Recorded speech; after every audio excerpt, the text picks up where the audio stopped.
Shalom Indonesia, salam Nusantara dari Sabang sampai Merauke, dari Miangas sampai Pulau Rote. Senang bertemu pagi ini dengan bapak-bapak, ibu-ibu, saudara-saudari kekasih, rekan-rekan sahabat, handai tolan, dan seluruh pemirsa. Saya bahagia sekali menyapa Anda di pagi hari ini. Doa dan harapan saya, kekuatan Tuhan, urapan Roh Kudus menyertai kita, dan iman kita semakin teguh, dan kita semakin dalam mengasihi Tuhan, dan kita berbuah-buah ke atas. Nama Tuhan dipuji dan dipermuliakan. Kasih kita semakin besar, semakin dalam, semakin luas, semakin tinggi. Haleluya! Puji nama Tuhan. Dan saya akan membawakan kembali Mazmur 119, tetapi di ayat yang ke-9 sampai dengan ayat yang ke-16. Demikian bunyi firman Allah. Dengan apakah seorang muda mempertahankan kelakuannya bersih, dengan menjaganya sesuai dengan firman-Mu. Dengan segenap hatiku aku mencari Engkau, janganlah biarkan aku menyimpang dari perintah-perintah-Mu. Dalam hatiku aku menyimpan janji-Mu, supaya aku jangan berdosa terhadap Engkau. Terpujilah Engkau ya Tuhan, ajarlah ketetapan-ketetapan-Mu kepadaku. Dengan bibirku aku menceritakan segala hukum yang kuucapkan. Atas petunjuk peringatan-peringatan-Mu aku gembira seperti atas segala harta. Aku hendak merenungkan titah-titah-Mu dan mengamat-amati jalan-jalan-Mu. Aku akan gemar dalam ketetapan-ketetapan-Mu, firman-Mu tidak akan kulupakan. Saya akan meneruskan bagian kedua, ya. God's word is true and wonderful.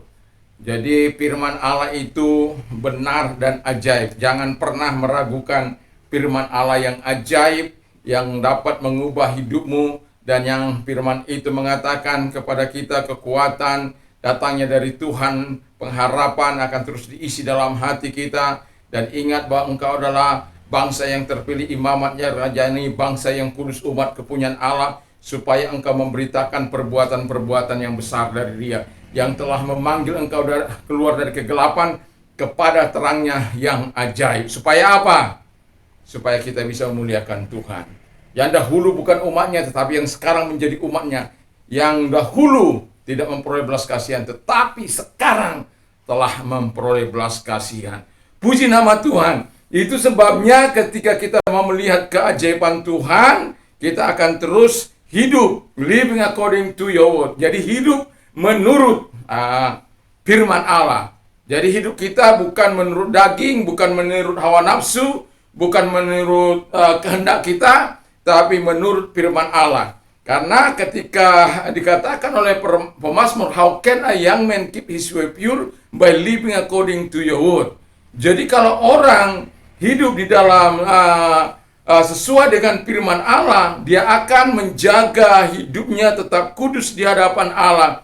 Dan itu tidak bisa diupayakan dengan kekuatan kita sendiri, tapi harus diupayakan dengan kekuatan Tuhan. Dan dengan firman itu kita akan hidup di dalam kesucian. Dan dengan firman Allah itu juga kita akan melawan segala ketidaksucian di dalam hati yang memberontak dalam pikiran kita, dalam daging kita. Dan itu sebabnya kita perlu hidup menurut kebenaran-kebenaran firman Allah. Hidup menurut apa yang dikehendaki oleh Allah. Karena firman Allah dapat membuat hidup kita menjadi kuat. Dan dengan firman Allah pula kita akan memperoleh hikmat dalam mengatasi segala persoalan-persoalan yang ada. Dan dengan firman Allah pula kita akan memperoleh pengharapan yang kuat di dalam Tuhan, iman yang kuat di dalam Tuhan. Ketika kita hidup di dalam menurut kebenaran firman Allah, maka saya yakin dan percaya kita akan melihat keajaiban firman yang setia dan benar itu. Firman yang dahsyat itu akan kita nikmati dari sehari ke sehari di dalam kehidupan kita sebagai orang yang percaya.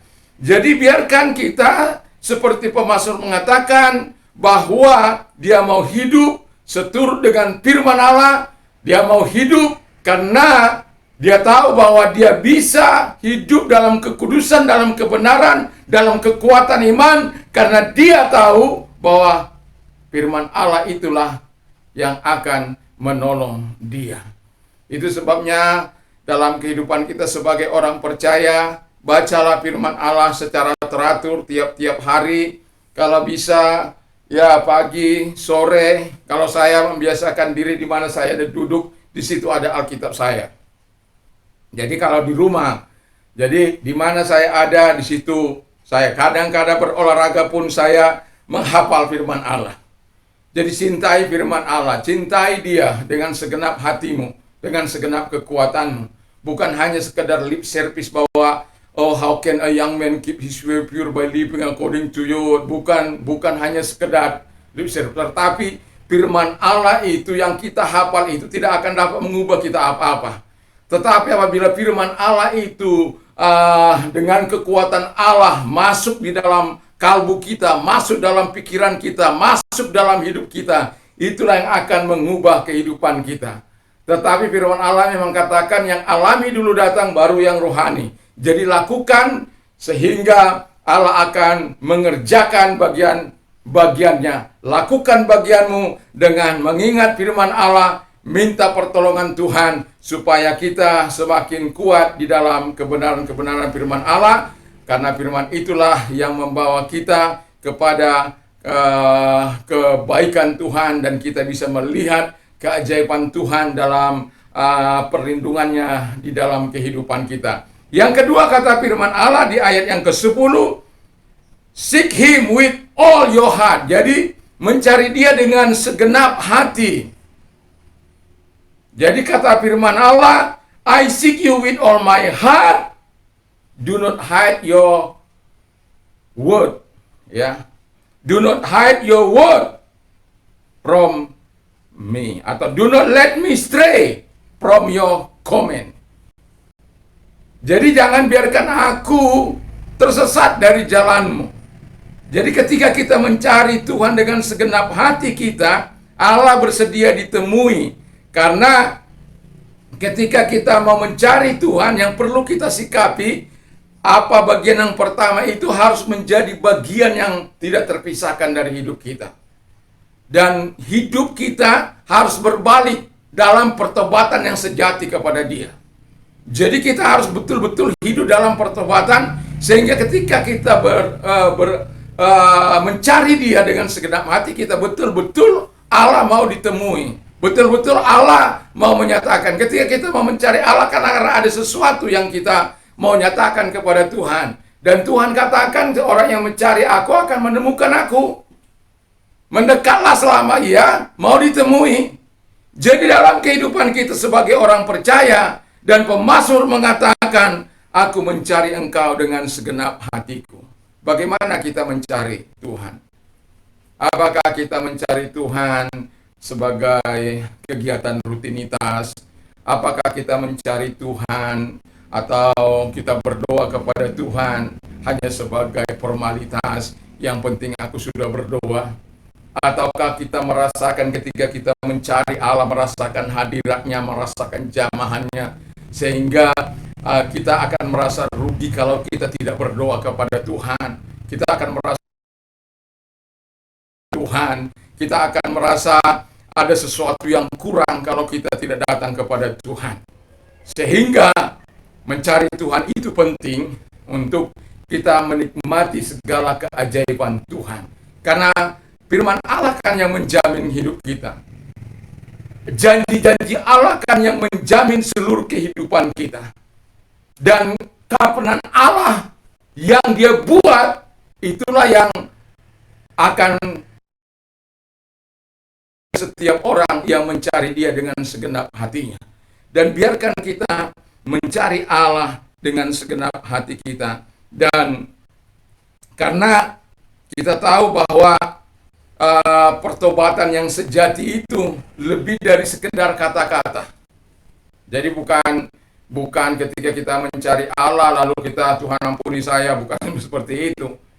Tapi dalam hari-hari kehidupan kita, jam-jam kehidupan kita, dimanapun kita berkarya, dimanapun kita bekerja, apapun usaha kita, itu dalam rangka semuanya di dalam terang firman Allah. Sehingga ketika kita mencari Allah betul-betul, bukan hanya pada waktu kita mencari Allah itu, kita minta ampun kepada Tuhan, lalu setelah itu kita berdosa lagi. Bukan. Ketika kita mencari Allah dengan segenap hati, hadirat Allah, kekuatan Allah, kuasa Allah mengalir dalam kehidupan kita untuk hal yang kita hadapi dalam kehidupan ini. Dan Tuhan tidak akan tinggal diam. Firman-Nya akan diberikan kepada kita sehingga kita bisa melihat keajaiban daripada firman Allah. Tadi pagi saya katakan, open my eyes that I may see wonderful thing from your laws. Jadi, bukalah mataku supaya aku dapat melihat keajaiban firman. Kita tidak akan bisa melihat keajaiban firman hidup bersama dengan Allah. Kita tidak akan bisa menikmati keajaiban Tuhan kalau kita tidak melakukan apa yang dikehendakinya. Dan kemudian yang terakhir kata firman Allah, put His word in your heart. Ya, dalam ayat yang ke-11 dikatakan, I have hidden your word in my heart that I might sin against you. Jadi aku telah menaruh firman-Mu dalam hatiku supaya aku tidak berdosa kepada. Katakan tadi bahwa firman itu yang kita hafal itu mungkin tidak dapat berbuat apa-apa kalau kita tidak melibatkan Tuhan di dalamnya. Jadi kita harus melibatkan Tuhan di dalam kehidupan kita, sehingga betul-betul kita merasakan firman Allah itu berkarya di dalam segala apa yang kita kerjakan, di dalam segala apa yang kita lakukan. Karena ketika kita menaruh firman Allah dalam hati kita, ada ketenangan sebenarnya. Ada pengharapan yang kuat kepada Tuhan. Ada kepercayaan yang teguh kepada Tuhan. Ada iman yang timbul. Karena firman Allah katakan, makanya kenapa firman Allah dikatakan iman timbul dari pendengaran firman Kristus. Itu sebabnya mengapa sangat penting memperkatakan firman Allah. Alkitab mengatakan, perkatakan firman Allah di dalam hidupmu. Bahkan berulang-ulang, repeatedly, berulang-ulang. Jangan jemu terhadap firman Allah, jangan bosan terhadap firman Allah. Karena itu akan terus menguatkan Anda. Karena firman Allah katakan, yang alami dulu baru yang rohani. Ketika dia menjadi logos kepada rema yang kita alami, kita nikmati lawatannya dan kuasanya, jamahan dari firman Allah itu dalam pikiran kita, dalam hati kita, dalam hidup kita, dalam usaha kita. Karena janji firman Allah bagi orang-orang yang percaya terhadap firman Allah itu, dia akan menikmati segala kebaikan-kebaikan dari firman Allah itu. Allah tidak akan pernah membawa kita kepada kehancuran. Firman-Nya tidak akan pernah menjebak kita. Firman-Nya tidak akan pernah menghancurkan kita. Tidak akan pernah. Selama kita mengikuti apa yang dikehendaki Allah. Bukan berarti kita tidak bebas atau terus kita berjalan dalam bebas hambatan, tidak. Tidak ada jaminan dari firman Allah bahwa kita bebas dari segala atau kita terus berjalan di jalan tol tanpa hambatan, tidak. Tapi yang saya tahu bahwa Tuhan akan terus menyertai kita, akan terus menguatkan kita dalam situasi dan kondisi apapun. Bahkan dalam hal yang terburuk sekalipun, ketika engkau menaruh firman Allah itu, dia akan menjelma menjadi sebuah kekuatan yang sangat luar biasa. Bagaikan dinamit, bagaikan bom atom yang membuat imanmu bergerak ke arah Allah. Pastikan hidup kita terus bersama dengan Allah, dan saya yakin dan percaya bahwa kita pernah mengalami masa-masa letih, lesu dalam kehidupan kita, masa-masa khawatir, cemas, masa-masa mengalami kesulitan dalam hidup kita, tetapi ketika kita datang di bawah kaki Tuhan dan memperkatakan firman Allah, maka kita akan melihat kekuasaan Tuhan. Jadi jangan pernah lalai terhadap firman Allah. Jangan pernah lalai terhadap firman Allah. Ceritakan firman Allah yang sudah kita alami. Jangan malu memperkatakan firman Allah. Dan ketika engkau mengatakan firman Allah itu dengan benar, dengan hati yang benar, dengan yang ketulusan, saya yakin dan percaya. Saya sering katakan, ketika kita menyampaikan firman Allah dengan akal kita, maka dia akan sampai ke akal. Dan itu jarang bisa mengubah kehidupan seseorang. Tetapi ketika kita menyampaikan dari hati, atas pergumulan, atas doa yang kita sampaikan kepada Tuhan, supaya setiap firman Allah bisa tertancap dalam hidup kita, dan kita hidup seturut apa yang Dia inginkan. Itu sebabnya saya mau katakan, setiap kali saya sebelum saya membawakan renungan ini, saya selalu berkata, saya butuh Tuhan, saya butuh urapan-Mu, supaya firman-Mu sampai kepada mereka dalam hati mereka, mengalami jamahan Tuhan, mengalami perubahan. Saya katakan, saya tidak bisa mengubah saudara, tetapi saya yakin akan kekuatan Tuhan, akan kekuatan firman Allah yang mampu mengubah setiap orang untuk hidup seturut dengan firman Allah. Itu sebabnya saya sangat mengandalkan Dia, saya percaya, dan saya sangat semangat sekali ketika menyampaikan firman Allah. Walaupun mungkin kata orang, ada apa kamu dengan 3 kali 1 hari? Ya, tetapi saya mau katakan, yang satu dalam bahasa Inggris, yang saya harapkan ya bisa orang juga mendengar. Bukankah kita harus bersyukur dengan medsos ini? Mengapa kita tidak isi dengan hal-hal yang positif, dengan hal-hal kebenaran, di mana orang terus berselancar melalui layar Androidnya. Dan harapan ada orang-orang yang melihat temanya saja, dan mereka lalu melihat, lalu mereka tergerak. Dan itu sebabnya saya katakan, Tuhan gerakkan hati mereka untuk mendengarkan firman-Mu. Gerakkan hati mereka untuk datang kepada Tuhan. Dan yakin dan percayalah, ketika kita menyampaikan firman Allah dengan kekuatan Allah, maka firman itu akan mengubah kehidupan setiap orang yang mendengarnya. Firman Allah tidak akan pernah kembali dengan sia-sia. Itu sebabnya taruh firman Allah itu dalam hatimu, supaya Dia yang menggerakkan engkau dengan passionnya Allah, dengan kekuatannya Allah, dengan urapan Allah. Puji nama Tuhan. Saya berharap firman Allah yang benar ini, yang ajaib ini, akan terus menguasai hati dan pikiran kita, sampai kita bertemu muka dengan Dia. Mari kita tunduk kepada dan kita berdoa. Terima kasih Tuhan, berkati firman-Mu, berkati kami semuanya, berkati pemerintah kami, dengan segala kuat kuasa-Mu, presiden dan wakil presiden diberikan hikmat akal budi dalam menjalankan roda pemerintahan. Tuhan tolong mereka, agar Tuhan menyatakan pengharapan-Mu kepada mereka Tuhan, sehingga mereka melakukan apa yang seharusnya mereka lakukan dalam menjalankan roda pemerintahan ini, sehingga keadilan dan kebenaran menjadi bagian dari kehidupan mereka dalam melaksanakan tugas-tugas mereka. Terima kasih Bapa di surga. Kami juga berdoa Tuhan bagi para menteri, para gubernur, bupati, camat, bupati, wali kota, camat, lurah, RW, semuanya diberkati Tuhan. Stakeholder bangsa ini, yudikatif, legislatif, eksekutif diberkati oleh Tuhan, aparat kami diberkati oleh Tuhan, para politisi diberkati oleh Tuhan untuk memikirkan nasib bangsa ini dan membuat undang-undang yang sesuai dengan kehendak rakyat, yang sesuai dengan keinginan daripada undang-undang itu sendiri, undang-undang negara kami, yaitu Undang-Undang Dasar 1945.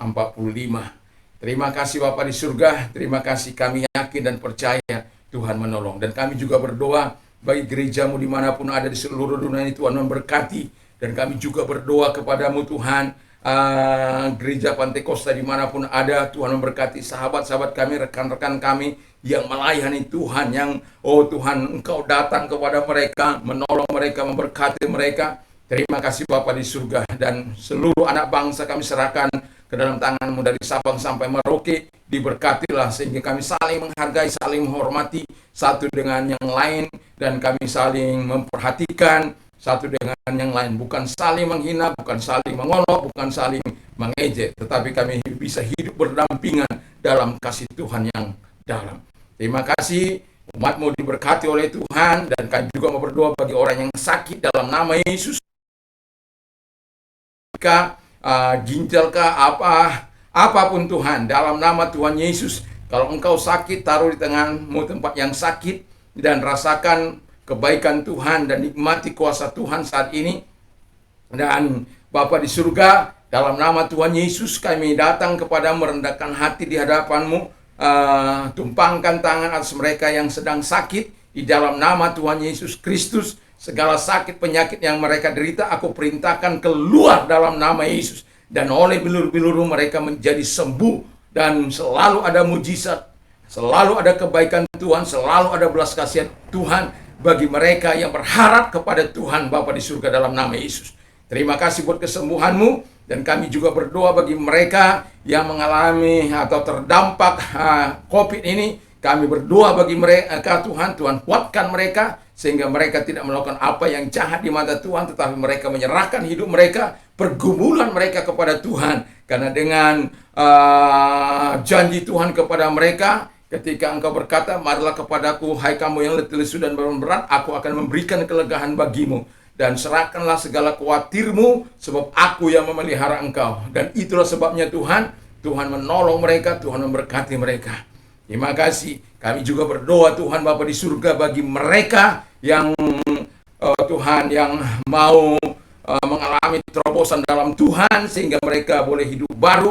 Dan kalau engkau orang yang taruh tangan-Mu di dada, mari kita berdoa Tuhan Yesus, mereka-mereka yang mau menerima Engkau sebagai Tuhan di dalam kehidupannya, mengalami terobosan yang selama ini mungkin kehidupan mereka tidak menyenangkan Tuhan, tidak mempermuliakan Tuhan. Saat ini mereka datang menyerahkan hati mereka, hidup mereka datang kepada mereka, berjumpa dengan mereka sama seperti Engkau berjumpa dengan harapan hamba-Mu. Engkau juga datang kepada mereka dan memakai mereka sebagai alat-Mu, dan kami percaya karena Engkau yang berkata, aku datang bukan mencari orang berdosa, orang benar, tapi aku datang mencari orang berdosa. Dan hamba yakin itu Tuhan, karena Engkau juga datang kepada hamba-Mu yang berdosa, dan Engkau nyatakan kebaikan-Mu dan kebenaran-Mu dalam hidup ini.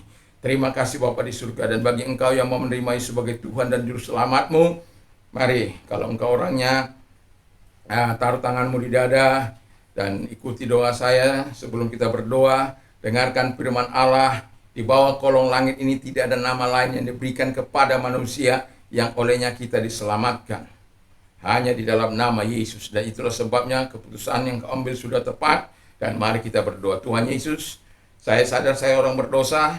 Saya mengaku segala dosa dan kelemahanku di hadapan-Mu, dan sucikan hamba-Mu dengan kuasa darah-Mu yang ajaib itu Bapa di surga. Dan sekarang kubuka hatiku dan masuklah, dan tinggal berdiam, menjadi Tuhan, menjadi Raja dalam hatiku. Saat ini ku percaya sudah menerima kehidupan kekal dari Tuhan. Dan Tuhan Bapa di surga, kami bersyukur menjadi warga negara surga di dalam nama Yesus Kristus. Bagi orang-orang muda, mereka punya gambaran yang jelas, mereka panutan mereka yang selain daripada Tuhan Yesus juga ada, ya, di mana mereka melakukan yang terbaik dalam hidup mereka. Ya, mereka-mereka yang bergerak di bidang pemerintahan seperti Sadrak, Mesah, Abednego, Daniel, Ezra, Nehemia, dan lain sebagainya. Dan juga Tuhan, mereka-mereka yang bergerak di bidang ekonomi seperti Ayub, juga Abraham, Ishak, dan Yakub, dan mereka-mereka yang bergerak di dalam bidang spiritual sama seperti Timotius, Samuel, dan lain sebagainya. Tuhan, kami berdoa kepadamu sehingga orang-orang muda memiliki gambaran yang jelas dalam kehidupan mereka, sehingga tidak meraba-raba dalam mencari kehidupan ini, tidak meraba-raba apa yang akan mereka lakukan ketika mereka tahu tujuan mereka kemana, maka apakah mereka akan bergerak di bidang rohani, apakah mereka akan bergerak di bidang ekonomi atau swasta, apakah ketika mereka bergerak dalam bidang pemerintahan, mereka akan bertekad seperti Sadrak, Meshach, Abednego, dan ketika mereka bergerak dalam bidang spiritual, mereka akan memiliki mimpi seperti Samuel dan Timotius, dan juga Tuhan Yesus. Mereka yang bergerak dalam bidang ekonomi seperti Abraham, Ishak, dan Yakub itu, dan Ayub, dan mereka tahu apa yang akan mereka buat ketika mereka diberkati oleh Tuhan. Dan itu sebabnya kepada orang-orang muda kami memberkati mereka yang jahat di mata Tuhan, bukan melakukan tawuran, pengedaran narkoba dan lain sebagainya, tetapi mereka sungguh-sungguh mau menghargai hidup mereka karena Tuhan ada dalam hidup mereka, takut akan Tuhan mengisi hidup mereka.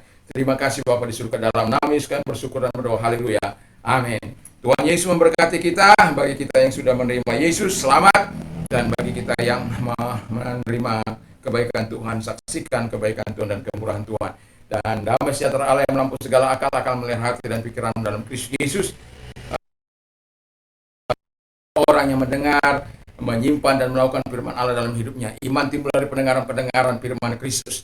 Dan juga saya mau katakan kepada kita, puji Tuhan, apa saja yang orang lain ingin lakukan kepadamu, lakukan juga demikian. Kalau dicubit, disakiti, jangan mencubit. Dan juga saya mau katakan kepada kita, Allahku akan mencukupi segala kebutuhan menurut kekayaan dan kemuliaan dalam Kristus. Jangan pernah ragu terhadap firman Allah. Dan Allahku, apa saja yang kau minta dan doakan, percayalah bahwa engkau sudah menerimanya. Percaya. Jangan